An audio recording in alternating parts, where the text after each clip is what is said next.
자, 여러분들, 이번 이야기는 다소 좀 충격적인 이야기가 될 수도 있다고 생각을 합니다. 어떤 일들이 있었길래 또 이런 사건이 벌어졌었는지 바로 한번 들어보도록 할게요. 여보세요? 여보세요? 예, 안녕하세요. 안녕하십니까. 대나무님 반갑습니다. 예, 반갑습니다. 또 늦은 밤 이렇게 참여해 주셔서 감사합니다. 예, 감사합니다. 네. 자, 일단은 대나무님께서 오늘 사연을 주셨는데 정확하게 어떤 얘기다라는 걸 밝히지 않고 출발을 하는 게 좋겠다고 저는 생각을 했거든요. 예, 예. 네, 근데 그냥 키워드 하나만 말하면 헌옷에 관련된 이야기예요. 예, 중고 헌옷이죠, 어찌 보면. 자, 그러면 어떤 일이 있었는지 바로 예? 출발을 해보도록 하겠습니다. 렛츠가 기리십니다. 길이십니다.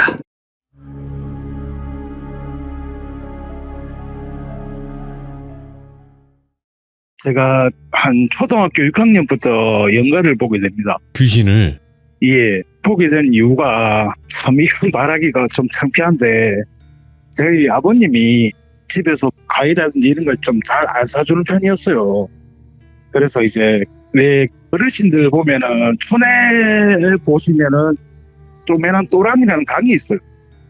거기서 이제 그때 당시에는 세탁기가 별로 없을 때라 밖에 나와서 어르신들 빨래하고 하는 그런 빨래터가 있거든요.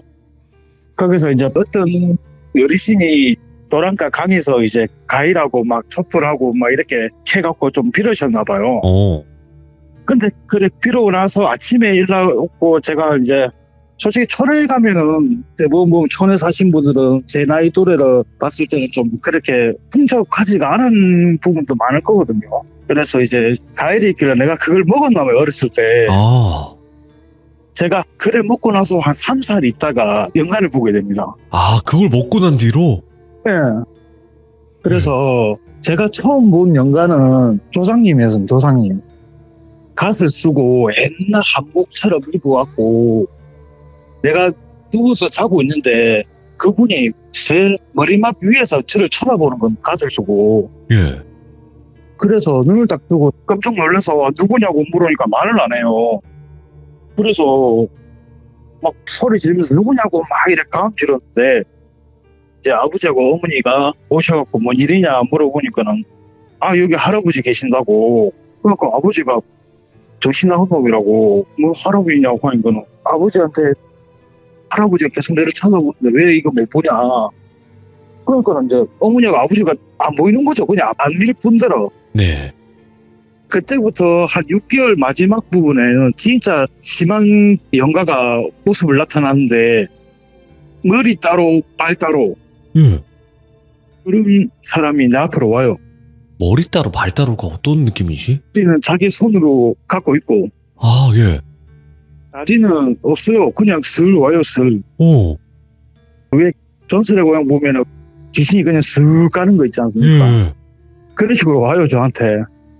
그래 보고 말을 하는데 자기 손에 머리를 안고 그 머리가 말을 하는 겁니다.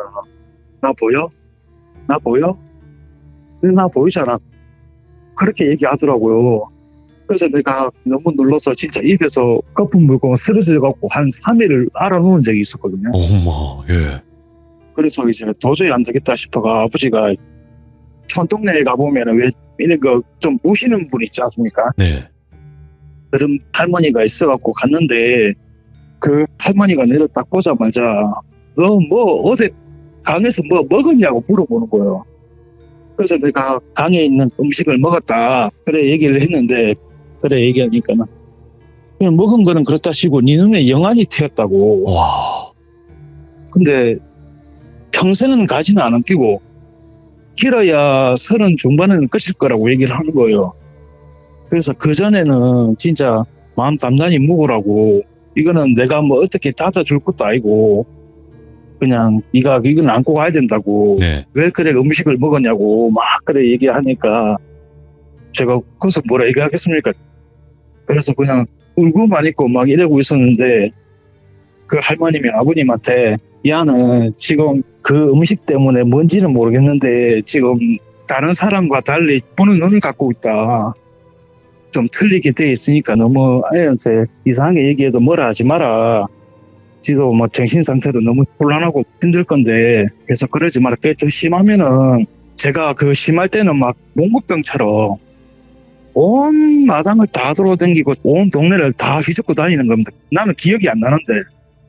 그래서 뭐 집에 들어오면 발이 시커매갖고 막 돌이 박혀서 피가 지질 날 정도로 돌아다니고 집에 와서 그대로 다시 자는 겁니다. 그래서 아버지가 이제 어쩌겠습니까? 다른 한의원 무당 이런 데 가봐도 네. 자기들은 뭐 별 말은 없고 그냥 뭐 할머니처럼 똑같은 얘기만 하고 영혼이 터여 있으니 막을 방법이 없다. 이거는 네가 알고 와야 된다. 그렇게 하면서 힘들게 세월이 지나가요. 그러면서 이제 고등학교 때 돌비라는 친구가 있었는데 친구가 되게 성격도 괜찮고 그랬는데 이 친구 아버님이 정말 법 없이 사는 사람이었고 오. 자식들도 좀 고지식하게 막 이렇게 가르치는 분도 아니었고 자식은 뭐 얽매이고 잡고 막 그러진 않았고 그냥 네 알아서 커라. 네 인생 네가 사는 거지. 이런 분이었단 말입니다. 그래서 난 정말 그 아버님이 되게 참 좋아했고 우리 아버지 비해서 너무 그 아버님 좋아했고 저희 아버님은 절대 그런 게 없으니까. 근데 어느 날 친구가 자기 아버님 생일인데 지가 용돈 모아갖고 한 5만 원인가 용돈을 모았는데 그 아버님이 옷을 그러니까 그때 이제 아버님이 노가다 그런 걸 하셨거든요. 노가다 하셨는데 그 일터하고 집에 거리가 좀 제법 됐어요. 내가 알기로 한 40분, 50분 그때는 이제 걸어 왔다 갔다 하셨는데 아버님이. 근데 옛날을 얘기하면은 아나바다 그에 아나바다. 중고 옷 같은 거 팔고 막 그런 게 있었거든요. 동네 시장 가보면 옷 열어놓고 장사하지 않습니까? 근데 집에 올 때마다 아버님 계속 가득 자켓을 유심하게 찾아보시니까 그래서 친구가 돈 모았고 그걸 하나 사줘야 되겠다. 말도 안 하고 자기 혼자 서프라이즈 할 거라고 그래 했는데 저 같이 가자 해갖고 같이 갔어요. 그 장마당에. 네. 갔는데 이제 그 옷이 그때 당시 3만 원인가 그랬거든요. 그 뭐 그 사람이 명품이라 얘기를 해서 하니까는 솔직히 그거 뭐 달에 세팅하고 이러면은 입은지 안 입은지 모르지 않습니까 자세하게. 그래서 이제 그 친구가 그걸 샀어요. 샀고 이제 종이 가방에 어떻게 그걸 해갖고 아버님한테 드렸는데 아버님은 되게 좋아하시더라고. 그때까지는 참 좋았는데 그 다음부터 아버님이 입고 나서 한 일주일 정도 있다가 아버님이 변해요. 어째 변했냐면 사람 성격이 변해요. 생전 욕하는 모습도 못 봤고 사람 때리는 것도 한 번도 못 봤고 항상 웃고 아버님보다 나이 많으신 분들이 있으면 도와주고 막 이런 분이었는데 어느 순간 성격이 완전 180도가 달라갖고 집에 가서 어머님이나 친구의 동생이 또 하나 있었는데 윽박 지르면서 이제 소리를 지르고 막 그런답니다. 네. 근데 중요한 거는 아버님이 주무실 때 그 자켓을 안 벗는다는 얘기입니다. 그대로 주무신다는 얘기입니다. 네. 그래서 어머님이 덥지 않냐, 잘 때는 자켓을 벗고 자야지 왜 이거 입고 자냐 하니까는 그 자켓을 벗으라고 손을 딱 대는 순간 아버님이 그 어머님한테 손찌검을 바로 날라갔어요. 내 몸에 손대지 말라고. 생전 손찌검 하는 분이 갑자기 이러니까는 어머니도 얼떨결에 맞은 것이죠.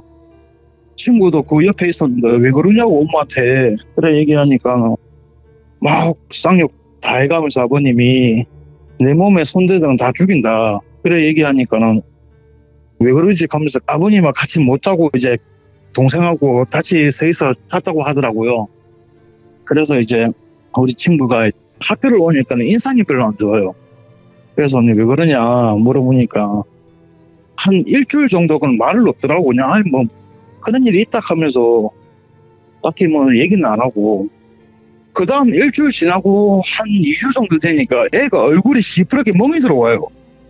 그래서 너 얼굴 왜 그러냐 누구한테 싸웠냐 물어보니까 싸우지도 않았대. 그래서 누구한테 맞았냐 물어보니까 어떻게 넘어져서 그랬다는데 제가 보기에는 넘어져서 그런 게 아니라 누구한테 맞은 것 같은데 그래서 친구가 계속 그렇게 안 좋게 얘기하니까 계속 꼬치꼬치 물어볼라 해도 지도 좀 말하기 싫은 그것도 있을 거고 그래서 안 말하고 넘어갔는데 근데 가면 갈수록 더해진다는 얘기죠 얼굴이. 그래서 어떤 때는 학교를 안 오고 병원으로 바로 갔는데 콧대가 들어앉아갖고 그래서 진짜 내가 화가 나고 어느 놈이냐고 어느 놈이 너를 이름 만들었냐고 내가 물어보니까 울면서 자기 아버지래요. 나는 이때까지 아버님을 봤을 때는 무슨 좋은 모습만 봐갖고 그래서 저는 솔직히 믿지 않았거든요. 그래서 내가 친구한테 멍멍이 같은 소리냐 이름 팔기 따로 이제 아버님이 이름 팔리고 그러냐 그랬는데 울면서 진짜라고 하면서 자기 어머니도 바로 옆에 병원에 입원해 있대요. 그 어머니는 왜 가니까 제 맞는 걸 어머니가 보호해 주시다가 가비포 5개가 다 부러진 거예요. 그래서 어머니가 병원에 입원해 계시고 니는 지금 병원에 있고 이 동생은 어디 있냐고 물어보니까 동생도 이제 집에 가기가 아버지 때문에 무서워서 와. 집에는 못 가고 친구 집에 가 있대요. 그래서 이건 뭔 소리지 싶어갖고 그러면은 너 퇴원하면은 너희 집에 아버님하고 있을 테니까 내가 같이 가자. 같이 가고 그때 솔직히 제가 귀신을 본다는 거를 친구한테 말하지도 않았거든요. 솔직히 말해줘봐야 아시다시피 뭐 믿지도 않을 뿐더러 그래서 그냥 내가 혼자 30살까지 안고 갔단 말입니다. 네. 근데 굉장히 그 처음에 샀을 때 그 가죽 자켓이 엄청나게 기분이 안 좋았거든요. 그래서 뭐지 하다가 걔도 뭐 별일 있겠나 싶어가 그냥 그랬는데 우리 친구가 하는 말이 집에 들어왔고 비가 오든 뭐 눈이 오든 뭐 바람이 부든 절대 밤에 잠바를 벗는 일이 없대요. 와. 계속 그렇게 주무신다. 밑에는 바지는 벗어서 위에는 잠바를 무조건 입고 주무신대요. 그래서 내가 암만 생각해봐도 그 잠바 때문 같은데 그래서 이제 친구가 재혼을 해서 같이 가자 하니까 친구 집에 갔는데 아버님이 인상이 진짜 완전 틀려져요. 얼굴이 옛날에 좋았던 모습이 하나도 없고 진짜 악밖에 안 남은 사람 그런 모습으로 있는 거예요 그냥. 그래서 내가 봤을 때는 저 옷이 문제인 것 같다.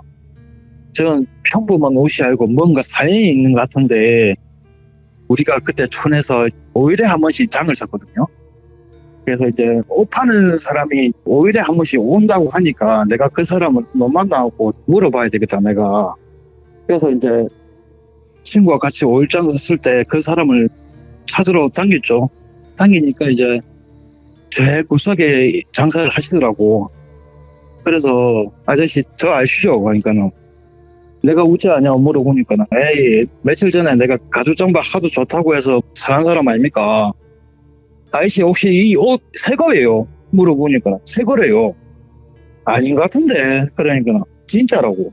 왜 내가 이상한 옷을 파겠냐고. 새 건데 왜 백화점에서 나온 거 어디 백화점이요? 그러니까 그때 당시 대동백화점인가 하여튼 그랬어요. 그쪽에서 이제 안 팔리는 상품을 싸게 해갖고 파는가 봐요. 그래서 이 옷 말고 다른 옷 좀 봅시다 내가 그랬어요. 그랬는데 딱 한 옷이 바지인데 그 바지가 한눈에 딱 보이 모습은 아마 저 또래일 겁니다. 연가가 저 또래인데 그 바지를 칼로 막 난두질을 하는 겁니다. 그 자리에서. 귀신이요? 네. 그러면서 이제 아저씨 저 바지 저거 얼마예요? 물어보니까 10,000원 한대요. 그래서 아저씨 이거 바지 이거 일단 내가 하나 살 테니까는 그 가죽 장바 그거 내가 다시 갖고 오면 환불을 돼요. 그러니까 안 된대요. 한 번 샀으면 그만이지 뭘 다시 또 반품을 한다 이거냐. 아니 고객이 마음에 안 들면 다시 바꾸는 거지 안 되는 게 어디 있냐고. 그래 얘기했더만은 아 그래도 샀으면 그만이지 뭐 반지 배짱 사더라고요. 그래서 뭐 알았다고 내 들었고 취소해서 안 한다고 하면서 갔는데 내가 그 바지를 두고 할머니인데 갔거든요. 그 바지를 두고 할머니인데 갔는데 집에 딱 들어가자마자 할머니가 어디서 사람 죽은 바지를 갖고 오냐고. 그래서 보여요. 그러니까 뭐 칼로 놔두시라고 있던데 얘하고 좀 나이가 비슷한 것 같다라는 식으로 얘기를 하는 거예요. 그러면서 내가 봤을 때는 이 애가 교통사고가 나와갖고 안 좋게 세상을 떠난 분인 것 같다. 그래서 다리에 집착을 좀 해갖고 자기 바지에 억수로 집착을 했나 봐요. 그 영가가. 그래서 아무도 못하게 칼로만 난도질을 하고 그랬나 봐요. 가져가지 말라고.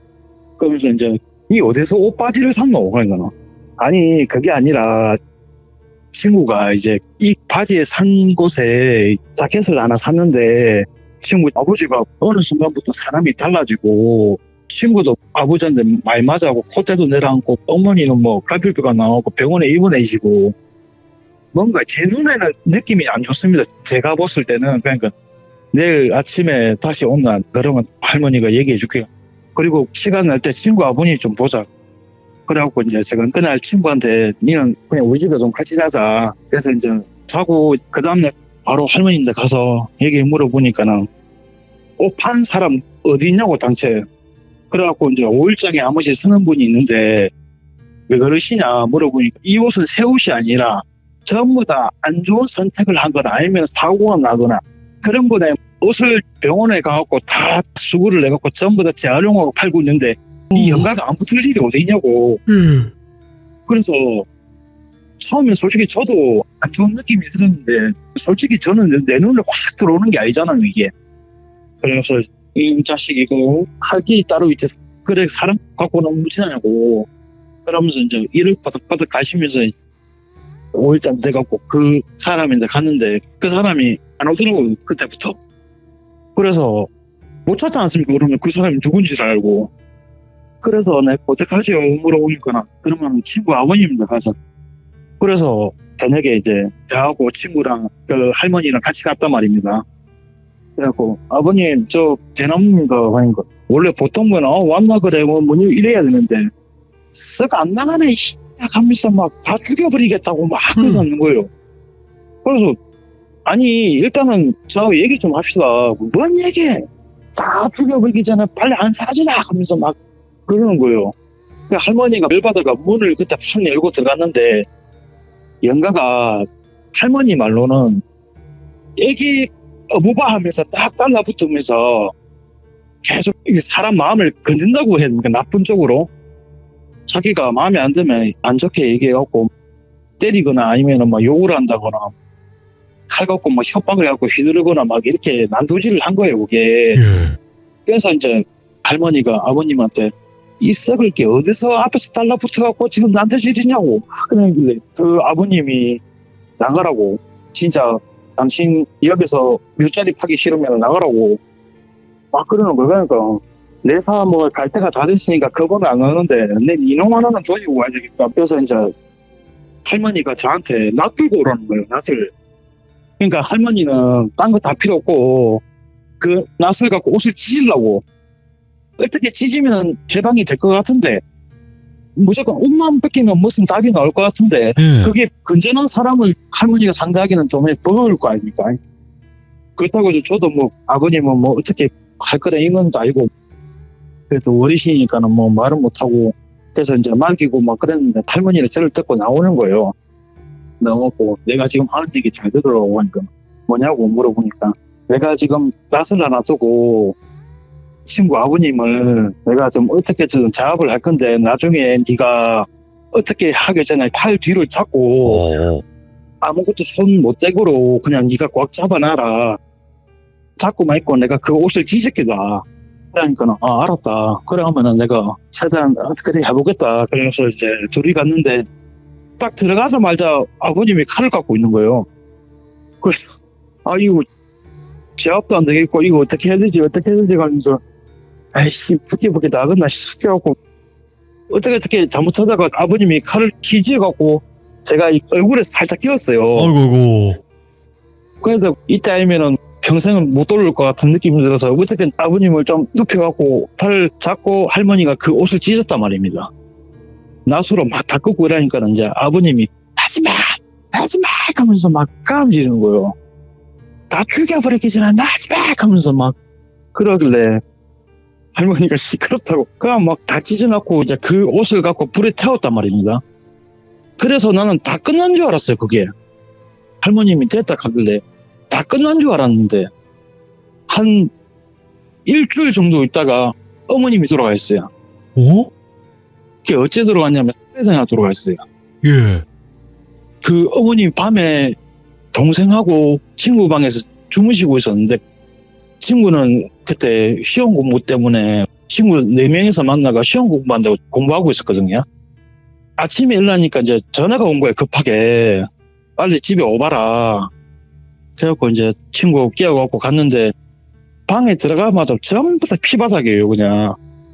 그래서 이 뭐지 이러고 있었는데 부엌에서 뭐 딸가락 소리가 나요. 이 뭔 소리지 싶어갖고 문을 딱 열으니까 아버님이 칼인데 약간 가축들 잡을 때 만도칼이라 해야 됩니까? 어머, 큰 거요.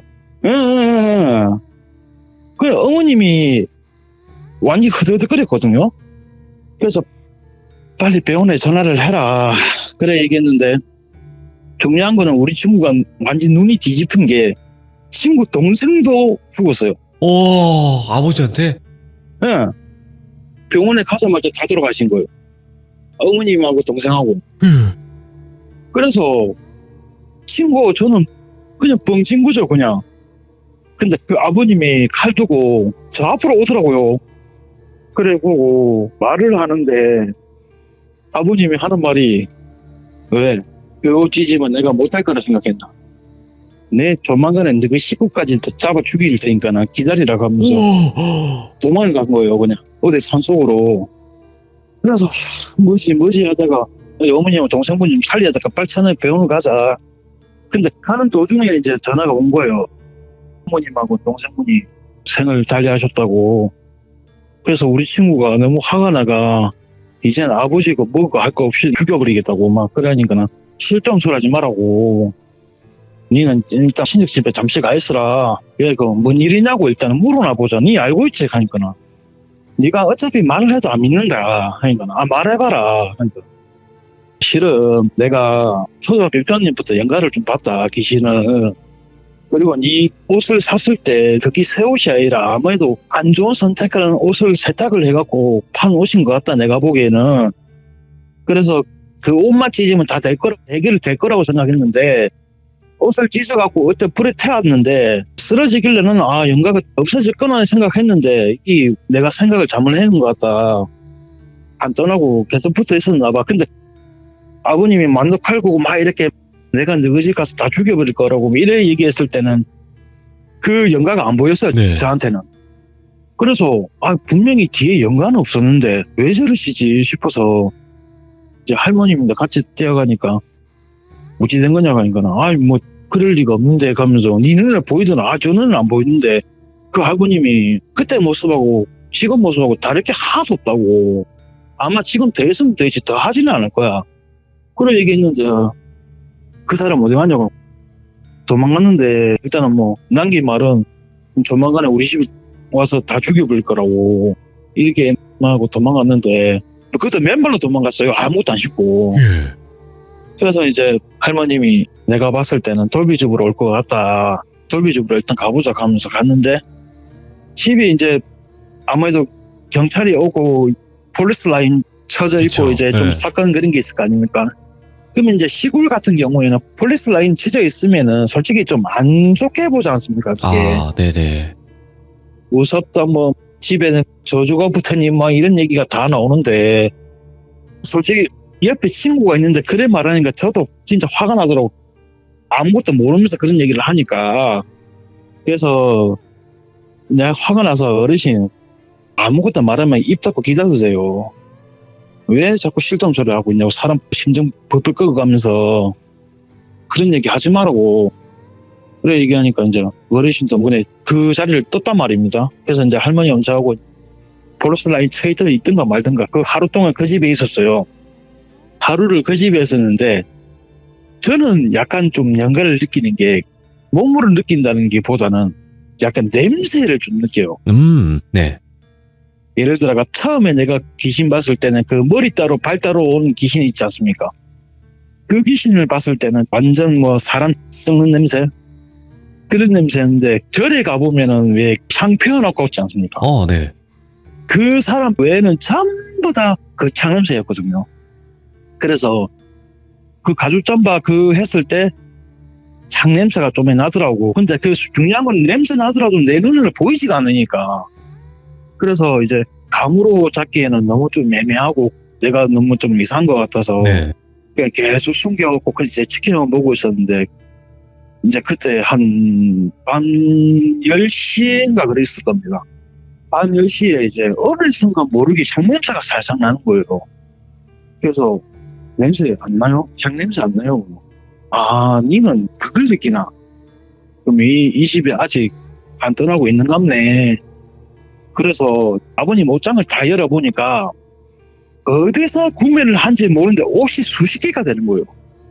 진짜 엄청나게 많아. 우리는 그걸 몰랐지. 무조건 그 가죽 자켓만 없어지면 다 끝나는 줄 알고.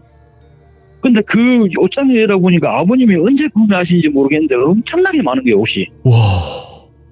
그래서 내가 똘비한테 불러서는 이 옷이 아버님 원래 평소에 입던 옷이냐 아이라고 언제 샀냐 그러니까 나는 모르는 일이다. 그래서 이제 그 옷을 전부 다 불 다 태웠거든요. 불 태우고 할머님이 어떻게 뭘 하시던데 그까지는 내가 못 들었고 그래서 이제 거기 불 다 태우고 경찰을 불러갖고 산을 좀 수색 좀 해달라고 이 친구 아버님이 올라가셨는데 어디 있는지 모르겠고 이 사람이 지금 뭐 몸이 안 좋다 살았는지 죽었는지 수색을 좀 해달라 죽어 있으면 뭐 시신이라도 보게끔 그래서 이제 경찰서에서 알았다고 하면서 이제 수색을 한 거예요. 거진 이틀 동안 수색을 한 겁니다. 근데 그 아버님이 어느 구덩이 안에서 나왔다고 얘기를 하던데 그때는 이식이 없었어요. 근데 일단은 아버님이 했지 않습니까? 뭐 귀신이야 우였던 간에 그거는 우리한테만 존재하는 거지 다른 사람한테는 존재가 안 되지 않습니까? 그럼요. 예. 그래서 이제 일단은 그러니까 아버님이 제가 알기로는 20년 무기징역을 받은 걸 알고 있어요. 갖고 교도소에 가서 이제 친구 혼자만 남았는데 그냥 학교도 안 다니고 아가 완전 실성을 해갖고 정신 차리라 니까지 일하면 없잖아. 그러니까 뭐 야 이게 말이 된다고 생각하냐 지금. 아파서 돌아간 것도 알고 연고 없이 뭐 이렇게 돌아가신 것도 알고 이게 지금 우리 집에서 우리 아버지가 이랬는데 지금 이게 말이 된다고 생각하냐고. 그래서 뭐 지금 가신 분은 다시 살릴 수는 없는 기고 니라도 정신 차리갖고 좀 제대로 어머니를 좀 모시든지 해라. 니까지 이리 실성하면 니 어쩐 얘기냐. 그래서 우리 친구가 이제 밥도 안 먹고 막 밥을 거의 안 먹었나 봐요. 완전 살도 바짝 말라서. 그래서 이제 어르신 지나가다가 애가 쓰러져 있길래 병원에 이제 입원시켰는데 그 친구가 제가 고등학교 졸업하고 나서 취업한다고 집에도 좀 잘 못 찾아뵙고 더구나 또 이 아는 병원에 있으니까 아무래도 집에 혼자 있는 것보다 병원에 있는 게 더 나을 거라고 생각했죠 저는. 병원에 가면 밥도 차려주고 돌봐줄 사람도 있으니까 아마 그게 더 낫지 않겠나 싶어서 이제 그 연락해봐야 또 계속 또 생각날 것 같고 연락도 잘 안 했어요 솔직히. 네. 근데 어느 순간 우리 친구가 저 앞에 나타난 거예요. 자고 있는데 자면서 이제 느낌이 이상하다 싶어서 눈을 탁 떴거든요. 우리 친구가 보여요. 그러면서 입으로 뽀꼼뽀꼼 하면서 웃으면서 사라지더라고요. 근데 처음에 그 말이 무슨 말인지 모르겠는데 일하면서 계속 생각을 해봤거든요. 그래서 생각하고 마지막에 아차 싶어갖고 친구한테 전화를 해가 야 니 그 돌비 있는 병원에 빨리 가봐라. 느낌이 좀 안 좋다.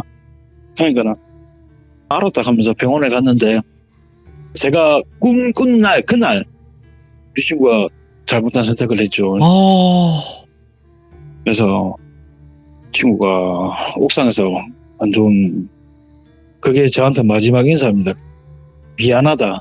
그 말을 해서 뻐끔뻐끔한 게 그래서 이제 장례식은 그날 회사 연차 뭐 계속 내고 간 사람 뭐 다시 돌릴 수는 없는 게고 그래서 이제 장례식은 줄여주고 미안하다 하면서 갔는데 아버님이 그러고 나서 20년 있다가 나와요.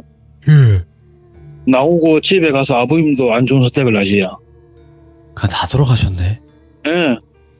그래서 전부 다 돌아가시고 진짜 그 옷 하나 때문에 진짜 이래 될 줄도 몰랐고 재산은 솔직히 우리가 아무 친구라도 가족이 될 수는 없잖아요 솔직히.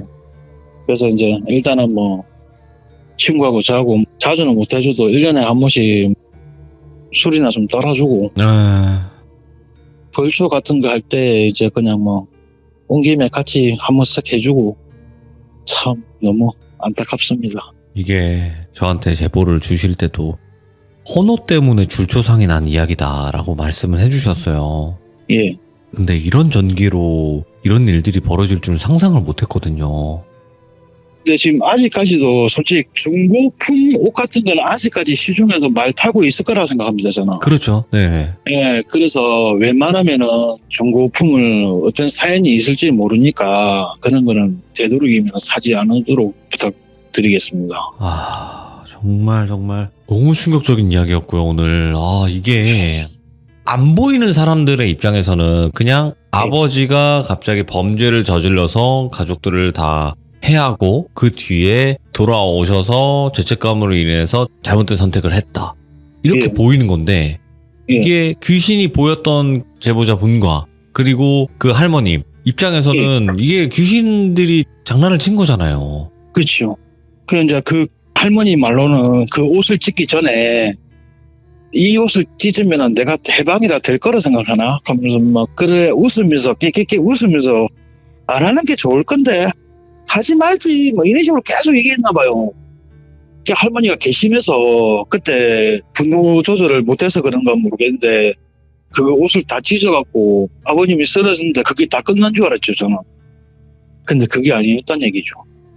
자, 일단 오늘 대나무님께서 많이 무거운 이야기였어요. 왜냐면 대나무님 입장에서는 친구를 잃었고 우리 아버지였으면 좋겠다라고 했던 분이 그렇게 비극으로 치닫는 이야기였잖아요.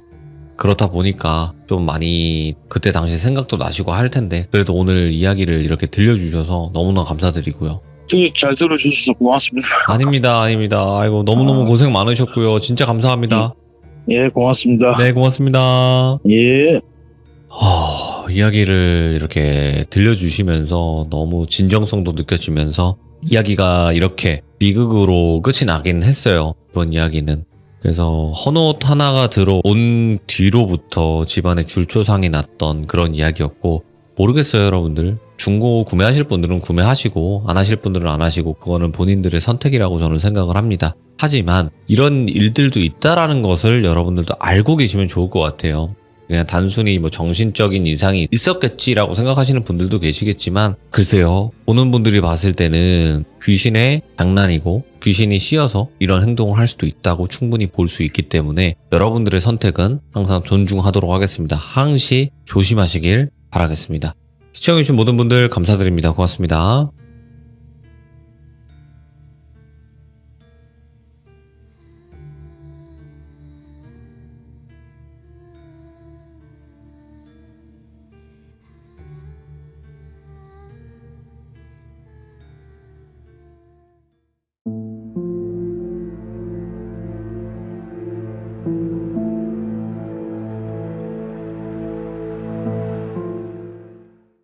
자, 여러분들 안녕하세요. 이번 이야기 시청자 혼코노맨님께서 이야기를 들려주실 겁니다. 혼코노맨님 이야기 정말 무섭고 소름 끼치는 거 아시죠? 아직 못 들어보신 분들 계시면 돌비 혼코노맨 검색하시면 재생 목록이 만들어져 있습니다. 꼭 들어보시길 추천드립니다.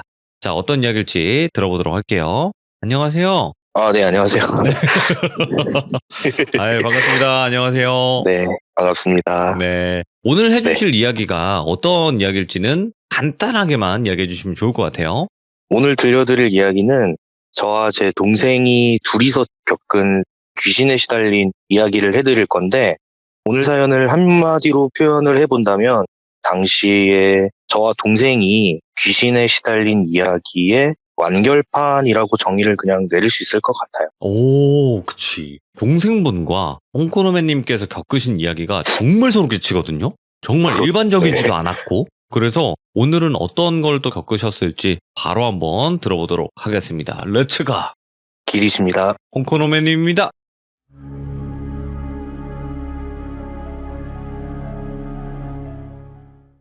오늘 이야기는 제 동생은 고등학교 2학년 올라가는 겨울방학 때 있었던 일이고요. 네. 저는 수능이 끝나고 갓 20살이 되던 해에 졸업식 직전, 그러니까 고등학교 3학년 마지막 겨울방학 때 있었던 일이에요. 사실상 제가 대학교를 입학하면서 기숙사 생활을 하기 전에 그 2층 집에서 겪었던 일을 오늘 말씀을 드리도록 하겠습니다. 당시 저의 상태는 제 사연을 좀 들어보신 분들이라면 아마 아실 거예요. 제가 트라우마 얘기를 항상 해왔었는데 그 막바지에는 제가 귀신에 대한 트라우마가 너무 깊어질 대로 깊어졌고 기이한 일들을 계속해서 겪어오면서 이미 심신이 굉장히 지칠 대로 지쳐있는 상태였어요. 트라우마로 인해서 생겨난 안 좋은 버릇들이 이제는 몸에 거의 완전히 배어 있었고 이게 한두 번이면 모르겠는데 하루에도 밥 먹듯이 시도 때도 없이 계속 겪게 되다 보니까 그 기이한 일들 자체가 어느새 저의 일상이 돼버렸어요. 뭐 그래도 지금은 괜찮아졌으니까 이렇게 남의 일인 것 마냥 쉽게 말씀드릴 수가 있는데 당시에 저는 정말 하루하루를 긴장 속에서 살아야만 하던 심리적으로 굉장히 불안한 상태에 있었어요. 네. 그렇다고 저는 무속신앙이나 그런 것들에 의지하고 싶은 생각도 없었고요.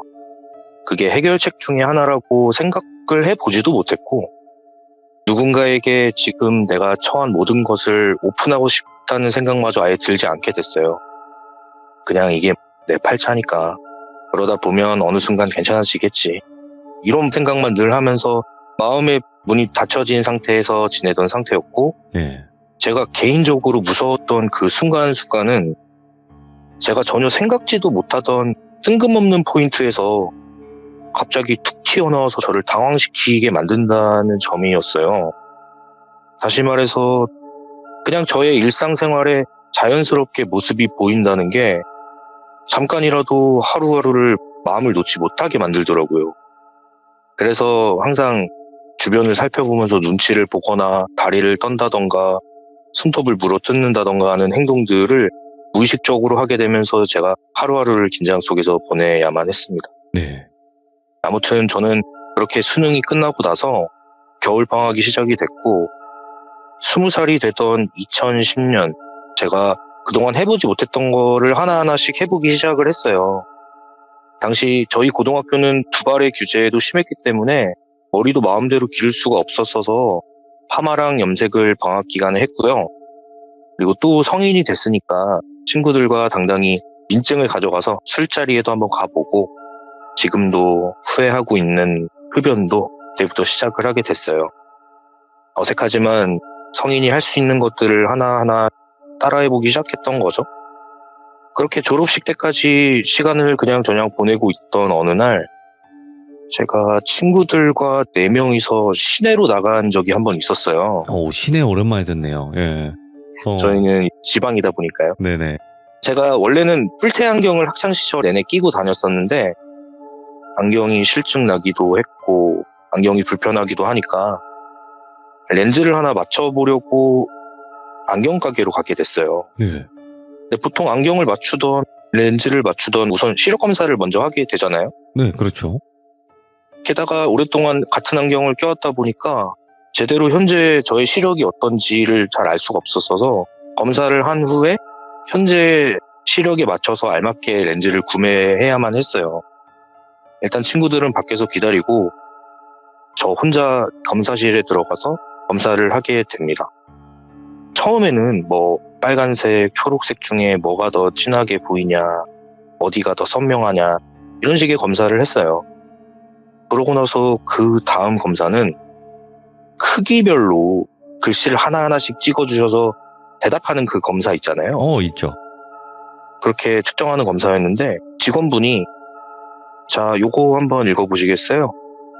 4, 7 이런 식으로. 그 다음 또 찍어주셨는데 이번에는 한글이었어요. 네. 죽? 그 직원분이 약간 당황하셨는지 저에게 또 물어보셨어요. 네. 예? 다시요? 죽인 것 같은데요? 제가 그랬더니 그럼 이 글씨 한번 읽어보시겠어요? 또 다른 걸 집어주셨는데 같은데요? 뭐야? 예? 어요. 그랬더니 직원분이 갑자기 검사를 멈추시는 거예요. 그래서 잠시만요. 저 손님 안 보이시면 안 보인다고 그냥 말씀을 하세요. 아니, 전혀 다르게 말씀하시는데 되게 불쾌하네요. 장난하는 것도 아니고. 저한테 정색을 하면서 뭐라 하시는 거예요. 예. 제가 그래서 예? 하고 제가 살짝 억울해서 다시 그 글씨를 들여다봤어요. 근데 전혀 다른 글씨인 거예요. 저도 황당하니까 일단 그 직원분한테 먼저 사과를 드렸어요. 예? 죄송합니다. 제가 잘못 본 것 같아요. 너무 죄송합니다. 근데도 그 직원분은 제가 사과를 했던 말던 이미 되게 기분이 나쁘셨나 봐요. 아이고. 한숨을 쉬시면서 되게 찝찝해하는 표정을 짓고 계셨어요. 근데 그도 그럴 게 뭐 글씨를 하나씩 이어보면 국어가 되잖아요. 아니, 저는 분명 장난칠 이유도 없었고 그냥 아무 생각 없이 보이는 대로 찝어주는 대로 한 글자씩만 말했는데 말하고 나서 그렇게 단어가 만들어지다 보니까 저도 황당해서 그냥 뻘쭘하게 가만히 앉아만 있었어요.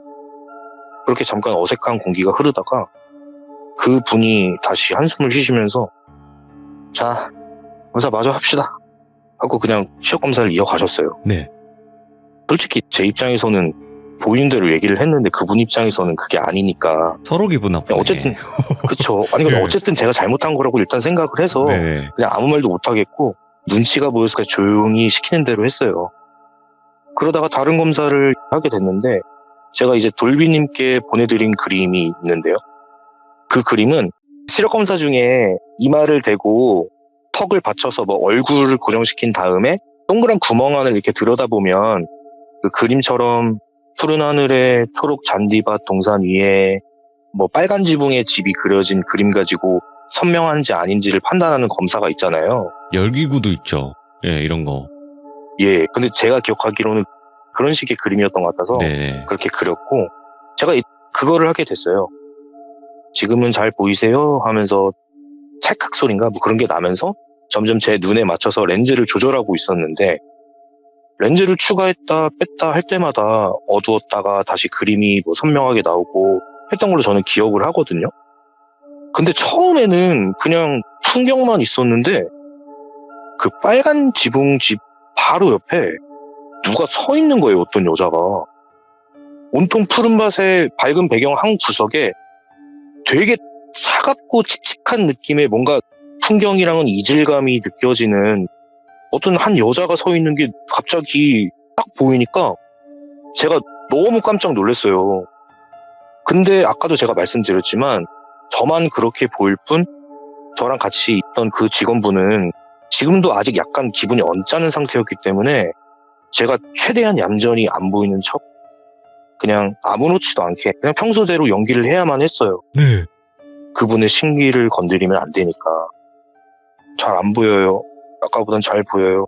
뭐 이런 식으로 얘기는 하고 있는데 제가 식은땀이 엄청 나면서 몸이 떨리기 시작을 했어요. 그때부터. 근데 더 무서운 건 다시 찰칵 소리가 나고 렌즈가 삽입되고 할 때마다 그 여자가 중간에 서서 점점 가깝게 오는 거예요. 저한테.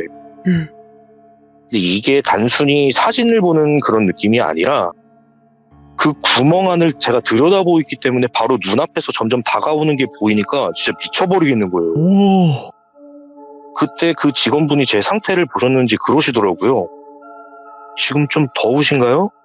땀을 많이 흘리시는데 어디가 좀 불편하세요?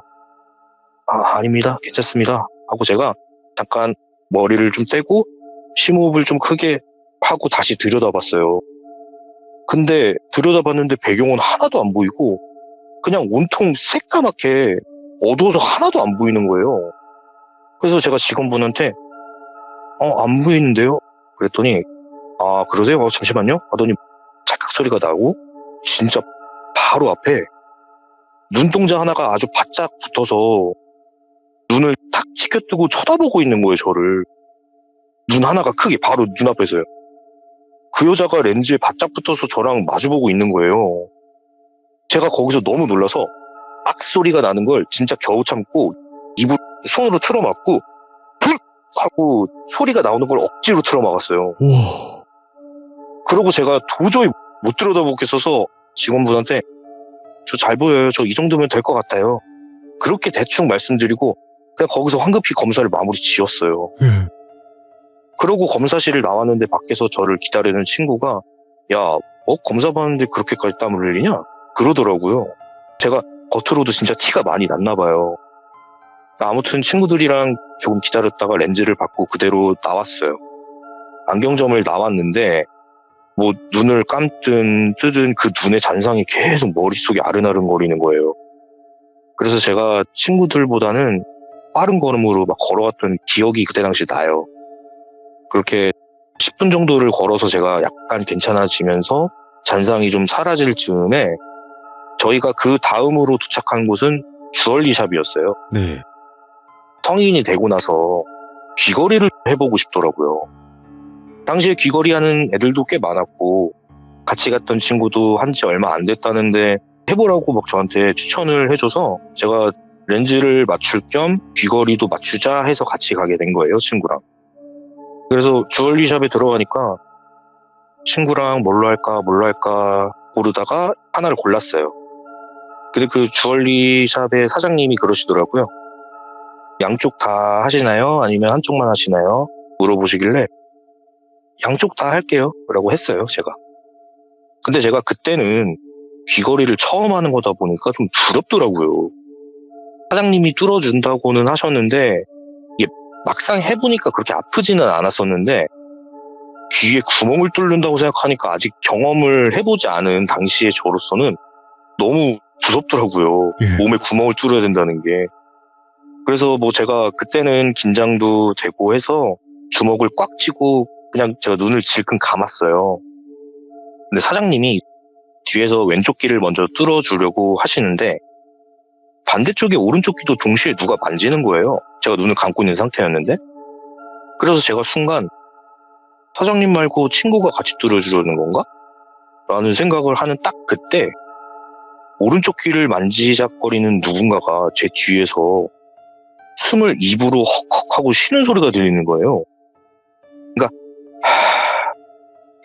뭐 이런 식으로 코가 아니라 입으로 숨 쉬는 게 딱 느껴지는 거예요. 그래서 제가 눈을 얼른 뜨고 제 얼굴 바로 앞에 있는 왜 주얼리샵 가면 조그마한 탁상 거울 같은 게 항상 있잖아요. 그래서 제가 그 거울을 통해서 뒤를 쳐다봤는데 그 탁상 거울 안에 아까 그 여자가 뾰족한 새끼 손톱으로 제 귓볼을 뚫으려고 손톱으로 막 찌르는 제스처를 취하고 있는 거예요. 오. 제 바로 뒤에서. 그래서 제가 또 너무 깜짝 놀라서 얼른 고개를 휙 돌리면서 오른팔로 그 여자 쪽을 확 휘둘렀어요. 그냥 약간 뿌리친 느낌으로. 네. 그랬더니 뒤를 봤는데 뒤에는 아무도 없었고 왼쪽 귀를 뚫어주시려는 사장님만 서 계신 거예요. 사장님이 화들짝 놀라시면서 저한테 움직이시면 안 돼요. 다치세요 그러다가 그 뒤에 친구도 다른 귀걸이를 구경하다가 야 가만히 있어 임마 긴장하지 말고 생각보다 별로 안 아파 그러는 거예요. 제가 그래서 그때 그렇게 그냥 귀를 얼른 뚫고 계산하고 그냥 황급히 가게를 먼저 나왔어요. 나왔는데 너무 짜증이 나고 막 가슴 한쪽이 너무 갑갑한 게 정말 극도의 스트레스가 너무 쌓이는 거예요. 네. 겨울인데도 춥다는 생각이 안 들 정도로 막 머리가 뜨끈뜨끈하고 스트레스가 극에 달하는 느낌이 들더라고요. 일단 밖에 나와서 숨을 크게 쉬면서 찬 공기를 계속 들이마시고 있었는데 애들도 이제 막 가게에서 뒤따라 나와서 야 우리 이제 어디 갈까 뭐 이런 얘기를 하고 있더라고요. 제가 그래서 야 노래방 가자. 나 노래방 가고 싶어. 소리라도 막 지르고 스트레스를 풀고 싶은 거예요. 제가 좀 강력하게 밀어붙였어요. 노래방으로 가자고. 그래서 알았어 가자 하고 노래방으로 제가 갔습니다. 그래서 노래를 한창 같이 부르면서 시간을 좀 보내고 있었어요. 근데 그때 당시에 노래방에서 유행하던 게 있었어요. 뭐가요? 노래방이 다 그런 건 아니었지만 화상 채팅인데 제가 뭐라고 불렀는지까지 정확하게 기억은 안 나요. 친구들이 다른 노래방에서 노래 부르는 사람들 방에 노래방 모니터 화면으로 들어가서 거기서 노래방 리모컨으로 뭐 채팅하고 노는 게 유행하던 시절이 있었는데 오. 그거를 하게 된 거예요. 아, 그러니까 뭔가 네. 헌팅 그런 거를 하게 하려고? 헌팅, 뭐 그런 목적도 있기는 했지만, 예. 그냥 다른 방에 약간 CCTV 느낌이라고 해야 되나? 근데 그게 뭐 몰래 들어가는 건 아니고요. 그거를 원하는 사람들이 자기의 방을 만들어 놔요. 그러면 다른 사람들이 그 방에 들어가는 거예요. 뭐 지금은 없어졌나 모르겠는데, 자기가 노래 부르는 차례가 아닌 다른 친구들이 다른 대화방을 돌아다니면서 채팅하고 뭐 영상 보면서 놀게 된 거죠. 근데 그렇게 한창 놀다가 친구가 어떤 방을 딱 들어갔는데 여자 4분이서 노래방에서 노래 부르는 방을 들어가게 됐어요. 3명은 앞에 나와서 춤추면서 탬버린 들고 막 노래를 부르고 계셨는데 뒤에 한 명의 여자가 그냥 의자에 가만히 앉아만 있는 거예요. 그래서 아 그런가 보다 하고 넘기려는데 다시 자세히 보니까 그 앉아있는 여자가 제가 아까 그 흰옷에 머리 긴 여자 귀신 그 여잔 거예요. 이게 그때 당시 화질은 지금처럼 깨끗하지는 못해서 되게 좀 흐릿흐릿하면서 렉도 걸리고 화면도 끊기고 했었는데 머리를 푹 숙이고 혼자 가만히 앉아있는 게 영락 없는 그 여잔 거예요.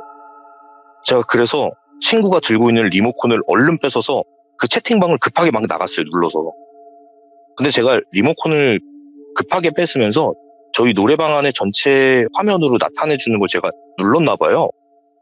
저도 모르게. 그래서 그 노래방 모니터 화면에 저희 방이 전체 화면으로 딱 잡혔는데 그 화면에서 애들은 노래하고 있고 정말 리모컨을 들고 있는 제 바로 옆에 그 화면에서요. 제 얼굴에 코가 닿을 만큼 그 여자가 딱 달라붙어서 차렷 자세로 저를 뚫어지게 쳐다보고 있는 거예요. 그 영상 화면에서. 화질이 안 좋으니까 그 흐릿흐릿하게 보이는 게 왠지 모르게 더 무서운 거예요. 제가 거기서 그동안 참아왔던 소리를 마이크에 대고 꽥 질렀어요. 그리고 소름이 너무 끼치니까 제가 그 자리에서 발을 막 동동동동 구르면서 얼굴이랑 몸을 막 털었어요, 세게. 막 소리를 지르면서. 속된 말로 미친놈처럼요. 그래서 애들이 야, 너 왜 그래? 애들이 제가 갑자기 소리를 지르니까 미친놈 하면서 저를 의아하게 쳐다봤어요. 제가 그래서 도저히 안 되겠다 싶어서 노래를 끊고 그 자리에서 애들한테 물어봤어요. 야, 너네는 귀신 본 적 있냐? 뭐? 갑자기 웬 귀신? 넌 본 적 없는데? 난 그런 거 안 믿어. 다들 이런 반응이었어요. 그래서 제가 혹시 만약에 귀신을 보거나 지금도 계속 귀신이 따라다닌다면 너네는 어떻게 할 거야? 라고 제가 다시 물어봤어요. 네. 못 본 척 하겠지. 야, 애초에 귀신이 없는데 뭘 따라다니냐? 그냥 다 지어낸 얘기지, 그런 건. 제가 그 얘기를 듣고 생각이 완전히 정리가 됐어요.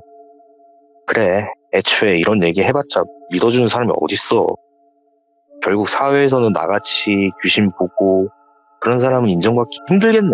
제가 그런 생각을 하게 됐고 그 뒤로는 절대로 어디 가서 얘기하지 말아야겠다고 확실하게 마음을 먹게 된 것 같아요. 뭐 그렇다고 그렇게 말한 그 친구들을 비난하고 싫어하거나 이런 건 절대 아니고요.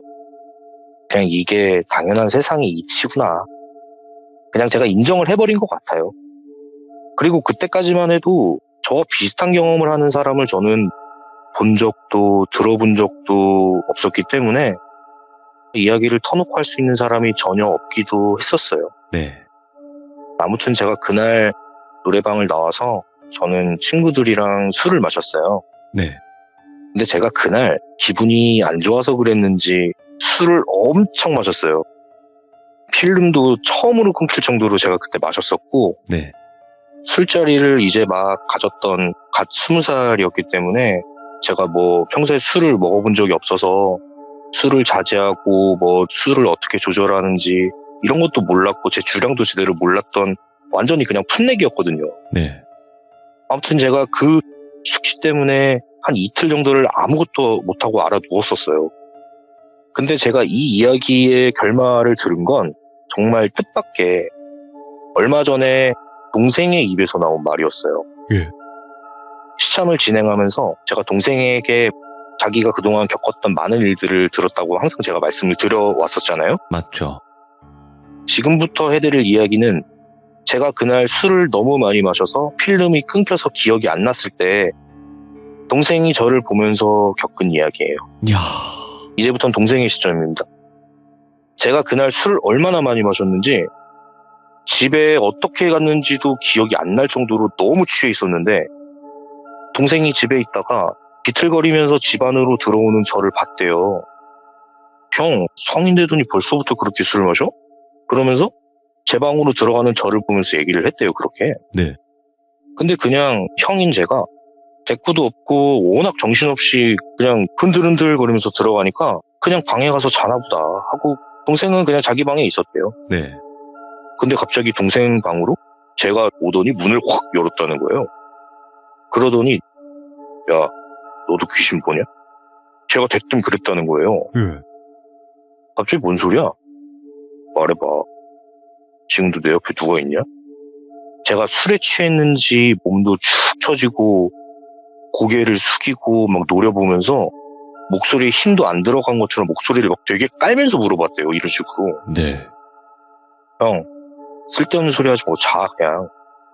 그랬더니 제가 잠깐 가만히 서서 동생을 빤히 보고만 있다가 그러고 그냥 방으로 다시 들어갔대요, 제가. 동생이 그러고 생각을 했대요. 저 형이 내가 생각한 것보다 좀 더 심하게 겪고 있는 건가? 많이 힘든가 보네. 그런 생각을 하고 있는데 옆에 형 방에서 뭔 소리가 들리더라는 거예요. 누군가랑 소곤소곤 대화하고 있는 소리가 들리더라는 거예요. 처음에는 그냥 전화하고 있는 건가 싶었대요. 근데 자꾸 아까 형이 와서 귀신 보냐고 물어본 게 생각이 나고 되게 찝찝하더라는 거예요. 계속 소곤소곤 거리는 건 들리고 불현듯 형이 누구랑 전화하는지 무슨 내용을 얘기하고 있는지 궁금해지더래요. 네. 그래서 동생이 제 방으로 컴퓨터 하는 척 하면서 한번 가봐야겠다 생각을 했대요. 어쨌든 컴퓨터는 제 방에만 있었으니까요. 네. 동생 방에서는 옆방에서 형이 얘기한다 정도로만 들렸을 뿐이었는데 닫혀진 형 방문 앞에서는 소리가 좀 더 잘 들리니까 일단 들어가지는 않고 방 문에 귀를 대고 뭐라고 얘기를 하나 한번 자세히 들어봤대요. 네. 근데 들어봤더니 일단 혼자서 뭐라 중얼중얼거리고 있었는데 아, 제 몸이요? 어디에 쓰시게요? 그러면 저는 어떻게 하면 될까요? 들어오라고요? 그러고 나면요? 이러더라는 거예요. 그래서 동생이 황급히 문을 벌컥 열었는데 정말 충격적인 장면이었대요. 제가 불이 싹 꺼진 방 안에서 그 노래방으로 쓰이는 미닫이 문 있죠? 제가 그 사진을 예전에 보여드렸었는데 그 닫혀진 미닫이 문 앞에 무릎을 꿇고 앉아서 전화를 하고 있는 것도 아니었고 그 문에 제가 귀를 바짝 대고 그 노래방 안에 있는 누군가랑 대화를 하고 있더라는 거예요. 혼자서 그 불 꺼진 방에서요. 그래서 동생이 바로 형! 하고 뛰어와서 저를 옆으로 얼른 밀쳐서 넘어뜨렸어요. 그리고 바로 노래방 미닫이 문을 벌컥 열었는데 아무도 없는 거예요. 옆에서 형은, 그러니까 저는 넘어진 상태로 막 정신을 못 차리고 거리고 있었대요. 근데 그 순간 뒤에서 무슨 일이야? 뒤를 돌아보니까 엄마가 형 방문 앞에 서 계셨대요. 예. 그래서 아니 형 오늘 술 엄청 마셨나 봐 하고 엄마한테 뒤돌아서 얘기를 하는데 갑자기 그 노래방 그 미닫이 문이 쾅 닫힌 거예요. 그래서 얼른 다시 돌아보니까 제가 노래방 안으로 들어가서 문을 쾅 닫아버렸다는 거예요, 안에서. 예. 그래서 형 하고 문을 얼른 열려고 하는데 이게 뭐에 걸렸나 싶을 정도로 삐걱삐걱대고 잘 안 열리더래요. 그래서 힘을 주려고 하는데 안에서 노래방 기계가 켜지는 소리가 들리더래요. 그러고 안에서 제가 마이크 소리를 체크하는 소리가 들렸대요. 동생이 문을 막 힘을 줘서 얼굴 하나 들어갈 정도의 틈까지 막 힘을 줘서 겨우 열었어요. 근데 문을 그 정도로 열자마자 자기 바로 앞에 어떤 남자랑 얼굴이 딱 마주친 거예요. 그 남자는 더 이상 문을 못 열게 양손으로 문을 꽉 잡고 버티고 있었고 자기랑 눈높이를 맞춰서 눈앞에서 동생이랑 딱 눈이 마주쳤어요. 예. 동생도 한번 봤던 남자예요. 그 남자 귀신이었어요.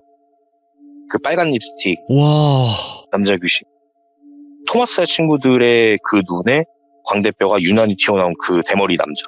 네. 동생이 바로 코앞에서 마주치니까 자기도 놀라서 억 하고 뒤로 엉덩방아를 치면서 넘어졌대요. 딱 넘어지고 그 남자는 문에서 다시 옆으로 스르르륵 하고 사라지더래요.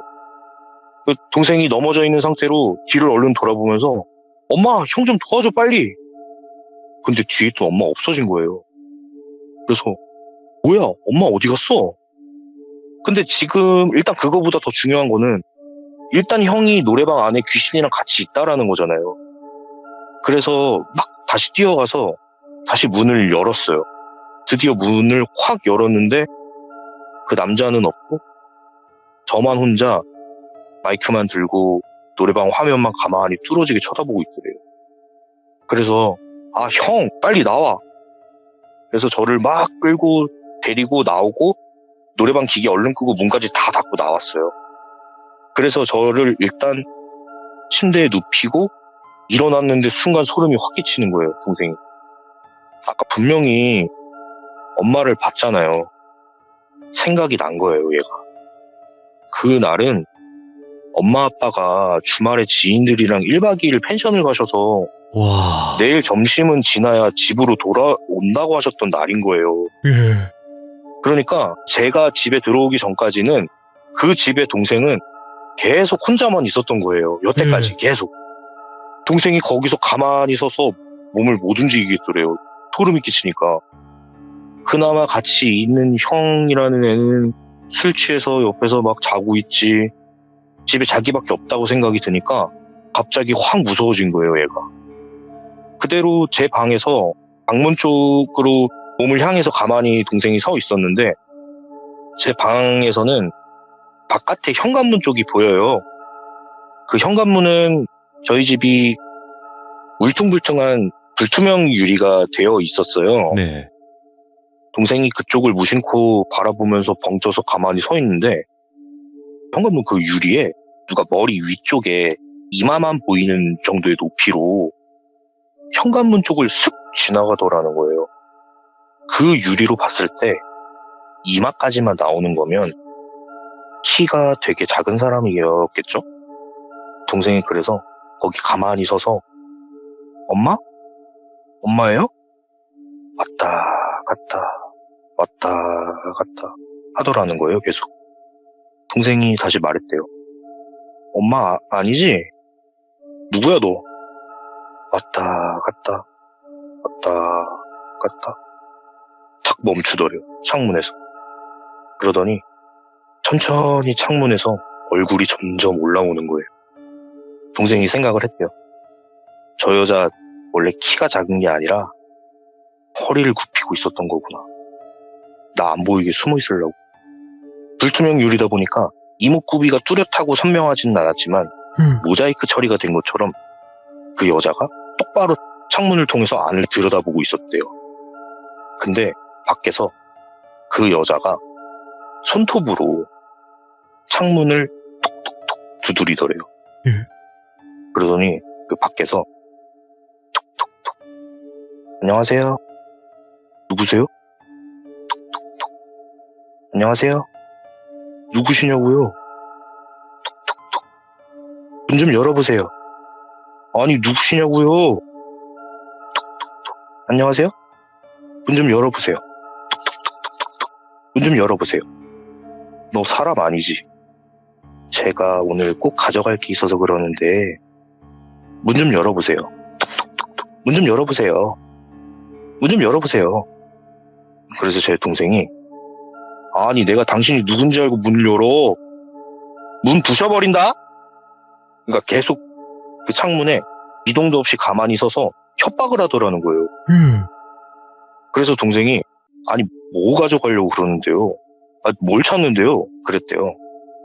몸. 사람 몸. 뭔 개소리야. 내가 네가 누군지 알고 너한테 몸을 줘. 딴 데로 가자.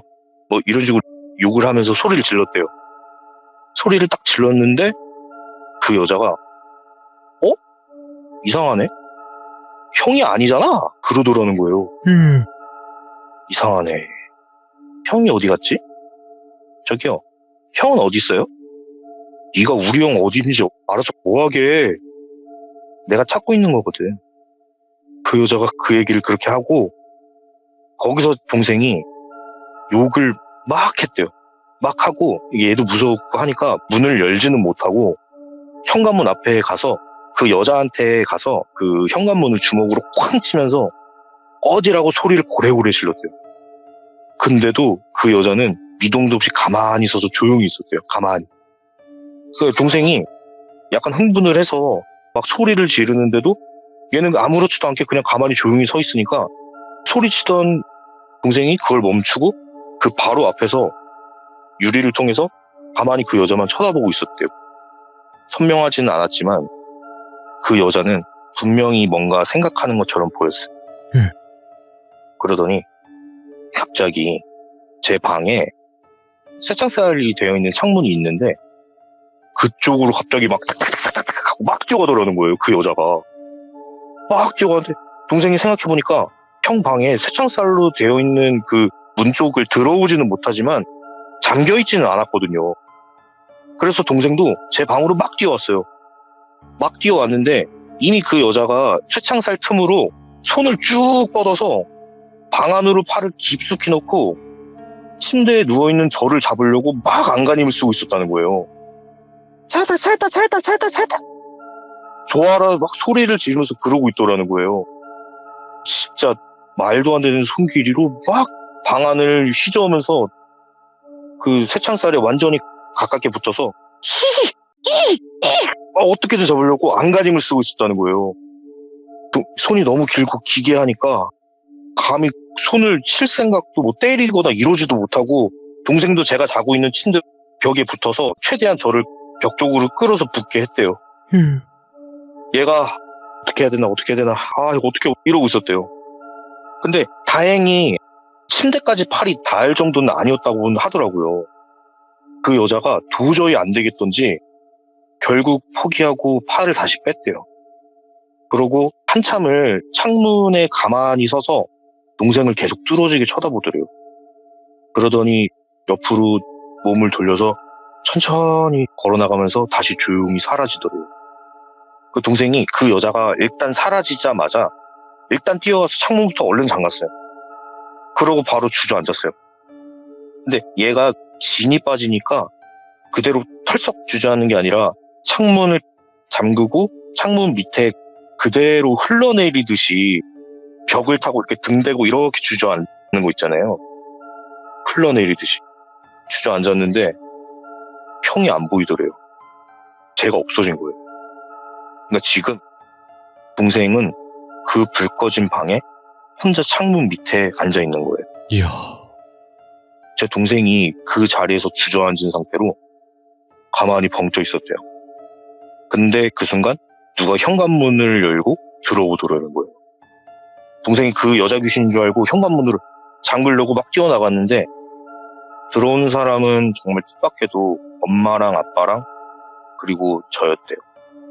뭐야? 제가 술이 엄청 취해 있었고 엄마 아빠가 술에 취해서 몸도 제대로 못 가누는 저를 부축해서 들어오더라는 거예요. 엄마가 야야야 형 좀 부축해봐. 얘는 술을 왜 이렇게 많이 마셨냐? 동생이 어안이 벙벙해져 있어서 그 상태에서 엄마 아빠한테 물어봤대요. 아니 엄마랑 아빠 내일 온다면서요? 아이 형 친구한테 전화 왔어. 형 너무 취해서 지금 집에 못 들어간다고 혼자. 그래서 엄마 아빠도 걱정돼서 그냥 펜션에서 있다 말고 그냥 직접 데리고 왔어. 그러니까 부모님도 그 근처 펜션에 지인분들이랑 계셨는데 제 친구한테 전화를 받은 거예요. 그리고 그냥 펜션에서 안 주무시고 일단은 아들이 술에 취해 있다고 그렇게 전화를 받으니까 그냥 저를 부축해서 오신 거예요. 펜션에서 안 주무시고. 그럼 동생 뭐 혼자 있었다라는 거 아니에요? 그렇죠. 저는 뭐 아무튼 그날 집에 들어온 기억이 전혀 안 났는데 문제는 동생이에요. 지금까지 집에서 나 혼자 뭐 한 거지? 동생이 집에서 혼자 홀린 거예요, 그냥. 제가 집에 처음 들어온 시점부터. 다시 생각해보니까 동생이 그 얘기를 하더라고요. 제가 처음 들어왔을 때 그냥 형이 술 마셔서 왔다라고 생각하고 보니까 그렇게 색안경을 끼고 보니까 저 형 취해서 비틀거렸다라고 생각을 했는데 생각해보니까 일단 술 냄새가 하나도 안 났어요. 그리고 그냥 누구한테 시인 것처럼 행동했다고 생각이 나중에 딱 들게 된 거예요. 예. 근데 제가 부모님의 부축을 받으면서 들어왔을 때는 술 냄새가 엄청 났고 그리고 아까 저 혼자 들어왔을 때랑은 전혀 다르게 비틀거렸다는 거예요. 그러니까 술 취한 거랑 아까 봤던 그 비틀거림이랑 전혀 느낌이 달랐던 거예요. 와. 제 동생이 당시에 이 이야기를 해주면서 저랑 똑같은 생각을 하더라고요. 나도 진짜 미쳐가는구나. 그런 생각이 들었대요. 이 얘기는 저는 그 뒤로 졸업을 하고 대학교를 가게 되면서 슬슬 대학생활 하면서 점점 잊혀지게 되고 제 동생은 그 뒤로도 몇 번 계속 귀신에 시달렸다고 하더라고요. 그 사연은 제가 그동안에 시참에 가끔 말씀드렸던 제 동생의 에피소드 가운데 있을 거고요. 아무튼 제가 동생한테 이런 얘기를 듣고 서로의 당시 상황을 공유하고 보니까 그때 당시에 제가 잘못 생각한 게 하나 있다는 걸 알게 됐어요. 네. 제가 뭐 아까 사회에서는 아무도 공감 안 해준다, 마음의 문을 닫아버렸다, 뭐 이런 얘기를 언급했었는데 공감해 줄 수 있는 사람이 사실은 가족이었더라고요. 맞죠. 예. 네. 그래 멀리 있지도 않았고 진짜 굳이 찾을 그러네. 필요도 없었는데 차라리 그냥 솔직하게 얘기했으면 어땠을까라는 후회가 지금도 너무 됐어요. 동생도 뭐 마찬가지로 자기는 그래도 친구들한테 가끔 솔직하게 얘기는 했었지만 그래도 진심으로 걱정해주거나 하는 사람을 만나기는 정말 쉽지 않기는 맞아요. 하다라고 네, 많이 하더라고요. 그게 맞는 거예요. 예, 맞아요. 아무튼 시참을 통해서 뭐 비록 이야기 자체는 제가 여기서 기이하고 무섭고 귀신에 시달리는 그런 힘든 이야기, 좀 전반적으로 무거운 이야기를 하기는 했지만 네. 어떻게 좀 아이러니하게도 이걸 통해서 제가 동생이랑 공감대가 형성이 되면서 그때 그 어색하고 무뚝뚝하기만 했던 저희 학창 시절보다는 지금이 훨씬 더 좋아졌더라고요. 그나마 형제가 있다는 게 어디예요? 그걸 이해할 수 있는. 그렇죠. 이제는 너무 좋더라고요. 근데 정말 무서우셨겠다, 그 당시에. 예, 좀 힘들었어요. 그쵸? 진짜 제 동생도 너무 힘들었대요. 왜냐면 홍건호맨님 이야기를 안 들어보신 분들이 계실 거예요, 분명히. 근데 네, 1편부터 들어보면 우리가 듣기에는 레전드 이야기인데 우리가 들을 때 레전드 이야기는 결국에는 그만큼 힘들었겠다라는 생각이 동반이 되는 거거든요. 왜냐면 그만큼 무서운 예. 거니까. 그래서 제가 돌빈님은 제가 개인적으로 말씀을 어느 정도 살짝 드려서 알고는 계시겠지만 저한테는 사실 요즘에 여러 가지 안 좋은 일들이 많이 있었어요. 맞아요. 예. 뭐 한두 개도 아니고 정말 한두 달 사이에 막 몰려서 일어났거든요. 원래 안 좋은 일이 좀 많이 몰려서 일어나죠. 예. 네, 정말 이게 뭐 안 좋은 일들이 이렇게 동시다발적으로 올 수가 있나 싶을 정도로 지금도 저희 집 분위기가 약간은 괜찮아지긴 했지만 아직도 네. 되게 어수선해요. 아마 제가 시참을 참여하지 않고 그냥 예전처럼 서로 별 대화도 없이 각자 숨기고 지금도 그때 당시처럼 부정적인 마인드를 계속 가지고 지내고 있었다면 저는 아마 지금도 그 트라우마라는 거 안에 갇혀서 이런 시련들도 이겨낼 생각도 못하고 그냥 지금 혼자 힘들어서 끙끙 앓고 있었을 것 같아요. 네. 귀종님들이나 뭐 돌비님도 정말 소중한 시간을 지금도 내주시고 귀 기울여 주시고 응원도 해주시는 거 사실 저도 알거든요. 네. 정말 힘을 많이 얻고 있어요. 그래서 아이고. 지금은 진짜 이겨내야겠다는 긍정적인 생각밖에는 안 들고요. 그리고 많은 분들께서 당시에 제가 그런 일 이후로 요새는 보이냐 그렇게 궁금해하시는 분들이 굉장히 많으셨었는데 네. 지금은 이제 다 괜찮아졌고요. 아까도 말씀드렸다시피 이제는 웃으면서 얘기를 할 수 있을 정도로 많이 괜찮아졌고 그리고 이렇게 제 속 이야기들을 이 자리에서나마 할 수 있었기 때문에 트라우마는 저에게 이제는 없다고 해도 뭐 무방할 것 같아요. 너무 다행이에요. 이렇게, 진짜. 네. 예. 어찌 보면은 강인한 사람으로 만들어 주실, 약간 좀 오버할 수 있는데 어우, 저번에도 아니에요. 말씀드렸지만 정말 시참을 통해서 제가 제 2의 인생을 좀 펼 수 있게 오버이긴 하지만 진짜 저는 그렇게 생각해요. 아, 너무 네, 감사하죠. 펼 수 왜냐면 있게 해주셔서. 이런 이야기는 단순히 저희들에게는 무서운 이야기가 될 수 있어요. 그냥 무서운 이야기 해주신 거지 뭐 이럴 수 있는데 네. 누군가에게는 진짜 말하기 힘든 내용들을 소통하는 그런 창구가 되는 거잖아요. 그렇죠. 네. 네, 그래서 저도 예전보다도 지금은 훨씬 더 책임감을 가지고 방송을 임하려고 노력을 많이 하고 있고 그런 부분까지도 생각을 하면서 방송을 진행을 하고 있기 때문에 앞으로도 홍코노맨님처럼 많이 숨기고 계신 분들, 말하기 힘드셨던 분들이 많이 용기 내서 찾아와 주실 것 같아요. 네. 맞아요. 정말 저 말고도 저랑 비슷한 경험을 하고 계신 분들은 정말 좋은 기회라고 생각해요. 이렇게 많은 분들이랑 공감하면서 저도 지금 너무 감사하다는 말씀을 항상 드리고 있기 때문에 다른 분들도 꼭 이런 기회를 놓치지 않고 잘 참여를 많이 해줬으면 좋겠어요. 감사합니다. 오늘 또 이렇게 힘드신 와중에도 이야기 들려주셨고 너무너무 이야기 하실 때마다 무섭게 이야기해 주셔서 다시 한번 감사드리고요. 앞으로는 좋은 일만 몰려오시길 바라겠습니다. 네, 감사합니다. 수고하세요. 일단은 정말 또 좋은 말씀 많이 해주셨어요. 마지막에 많이 해주셨고 그래도 힘이 됐다라는 얘기를 들으니까 저도 힘이 나네요. 저도 방송하면서 지칠 때도 있었고 힘들 때도 많았는데 이렇게 이야기해주시는 참여자분 만나면 너무나 저도 힘이 나요. 방송하면서. 그래서 뭔가 좀 보람도 되고 그래서 홍코노맨님 앞으로 좋은 일만 가득하실 거고 그리고 여러분들 아직도 홍코노맨님 이야기 시작도 안 하신 분들 분명히 계실 거라 생각합니다. 그러지 마세요. 정말 무서운 이야기 많이 하신 분입니다. 차차 재생 목록에 편대로 올라갈 거니까 돌비 홍코노맨 검색하시거나 아니면 저희 돌벤져스 재생 목록에 거기에 포함이 되어 있습니다. 꼭 정주행 하시길 바라겠습니다. 시청해주신 모든 분들 감사드립니다. 고맙습니다.